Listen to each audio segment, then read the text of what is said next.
Assalamualaikum. Hai Kak, gimana nih kabarnya?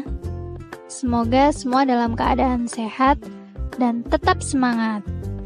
Pada video sebelumnya kita telah mempelajari tentang membiasakan diri berperilaku terpuji seperti taubat, taat, istiqomah, dan ikhlas. Nah, kali ini kita akan melanjutkan pembelajaran akidah akhlak, memasuki bab yang keempat, yaitu tentang memahami adab-adab sholat dan zikir. Tujuan pembelajaran kita kali ini yang pertama, siswa dapat menjelaskan pengertian adab sholat. Yang kedua, siswa dapat mengidentifikasi dalil tentang perintah sholat. Yang ketiga, siswa dapat menjelaskan tentang adab-adab sholat. Yang keempat, siswa dapat menunjukkan hikmah perilaku orang yang melakukan adab-adab sholat. Dan yang kelima, siswa dapat mempraktekkan adab sholat. Nah, sebelum Ustazah memaparkan materi lebih lanjut, marilah kita sama-sama membaca basmalah. Bismillahirrahmanirrahim.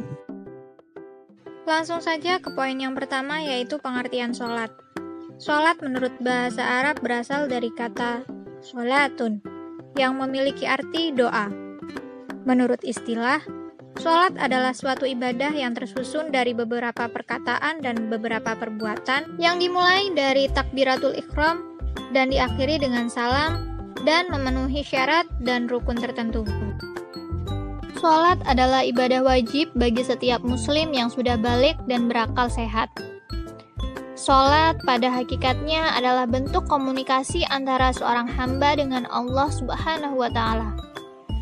Akan tetapi, banyak orang kurang bisa menikmati ibadah sholat.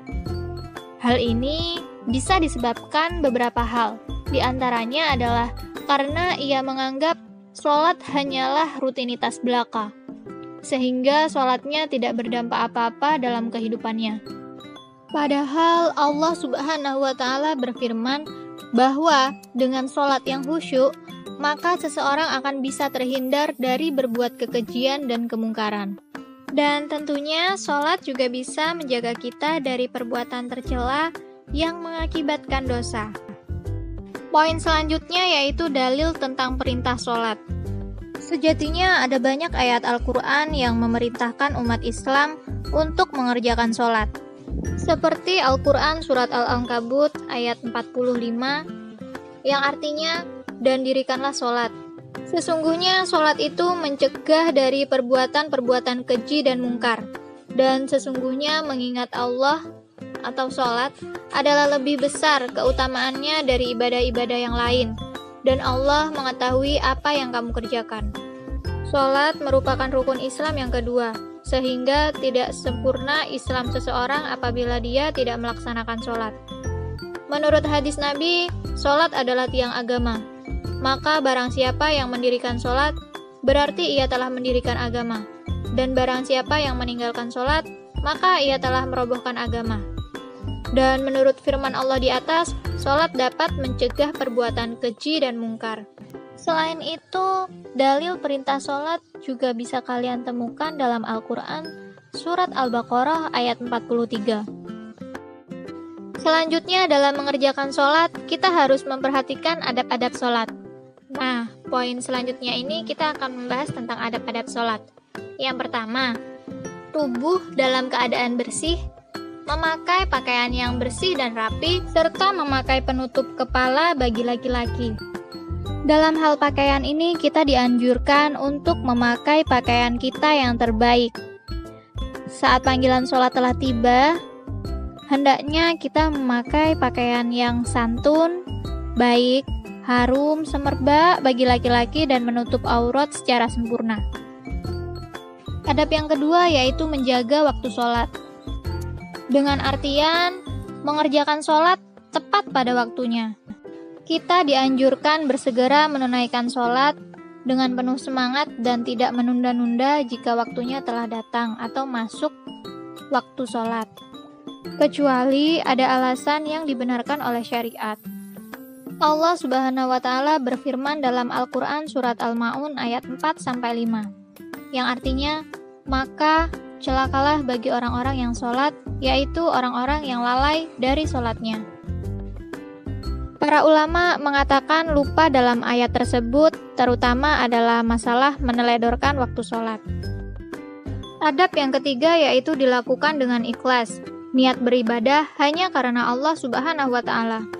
Hal ini dikuatkan dengan firman Allah Al-Quran Surat Al-Bayyinah ayat 5, yang artinya, padahal mereka tidak disuruh kecuali supaya menyembah Allah dengan memurnikan ketaatan kepadanya dalam menjalankan agama yang lurus dan supaya mereka mendirikan sholat dan menunaikan zakat, dan yang demikian itulah agama yang lurus. Untuk itu, hendaknya kita mengerjakan sholat dengan ikhlas karena Allah Subhanahu wa Ta'ala semata dan tidak karena riya atau ingin dipuji atau dilihat orang lain. Adab yang keempat yaitu memakai minyak wangi. Selain memakai pakaian yang baik saat hendak mengerjakan sholat, jika memungkinkan, kita juga dianjurkan untuk memakai wewangian. Adab yang kelima yaitu sholat dilakukan di tempat yang bersih. Hal yang bisa kita lakukan yaitu dengan merapikan dan membersihkan tempat sholat, seperti membersihkannya dari najis-najis yang ada, menyingkirkan gambar, tulisan, atau apapun yang mengganggu kekhusyuan sholat. Nah, adab yang keenam yaitu khusyuk. Khusyuk bermakna menghadirkan hati dan pikiran dalam setiap lafal zikir di dalam sholat atau zikir di luar sholat yang diucapkan. Hal tersebut sebagaimana firman Allah Subhanahu wa Ta'ala dalam Al-Quran Surat Al-Mu'minun ayat 2 yang berbunyi, Bismillahirrahmanirrahim, Alladzina hum fi sholatihim khashi'un, yang artinya yaitu orang-orang yang khusyuk dalam sembahyangnya. Ibnu Rajab rahimahumullah mengatakan makna dasar khusyuk adalah kelembutan hati, kerendahan, ketenangan, dan ketundukannya. Jika hati telah merasakan kekhusyuan, maka anggota tubuh yang lain akan khusyuk pula, seperti prajurit taat pada komandannya. Poin selanjutnya yaitu hikmah sholat. Setiap muslim yang telah balik dan tidak ada halangan syara diwajibkan untuk menjalankan sholat 5 waktu dalam sehari semalam, yaitu zuhur, asar, maghrib, isya, dan subuh. Dasar perintah sholat 5 waktu tersebut bersifat kuat dan pasti, sehingga kelima sholat itu dihukumi dengan istilah fardu. Sholat fardu sebagai ibadah mahdoh dengan segala ketentuan waktu dan tata caranya telah ditetapkan oleh syariat Islam dan dicontohkan oleh Rasulullah SAW. Hal tersebut mengandung beberapa hikmah atau keutamaan, di antaranya yang pertama, senantiasa beriman dan ingat kepada Allah Subhanahu wa Ta'ala.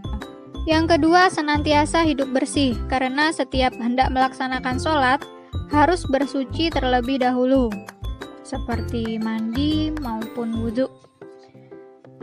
Yang ketiga yaitu senantiasa memiliki keteguhan hati dalam kebenaran dan memiliki hati yang bersih dari segala rasa dan sikap buruk.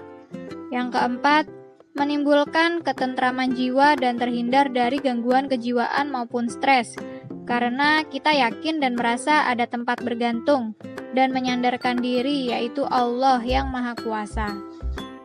Hikmah yang kelima yaitu mendidik disiplin dan menghargai waktu. Jelas, karena dalam adab-adab sholat kita dituntut untuk menjaga waktu.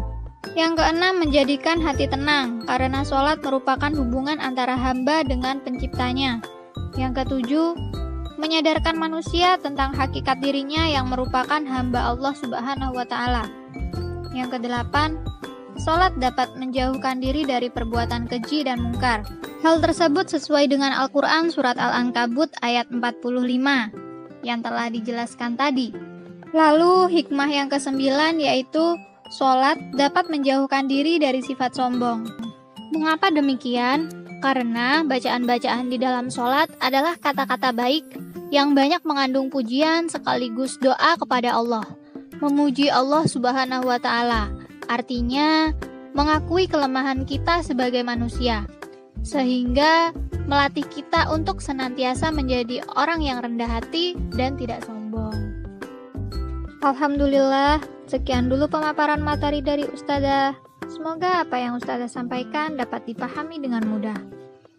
Semoga bermanfaat dan sampai jumpa. Wassalamualaikum warahmatullahi wabarakatuh.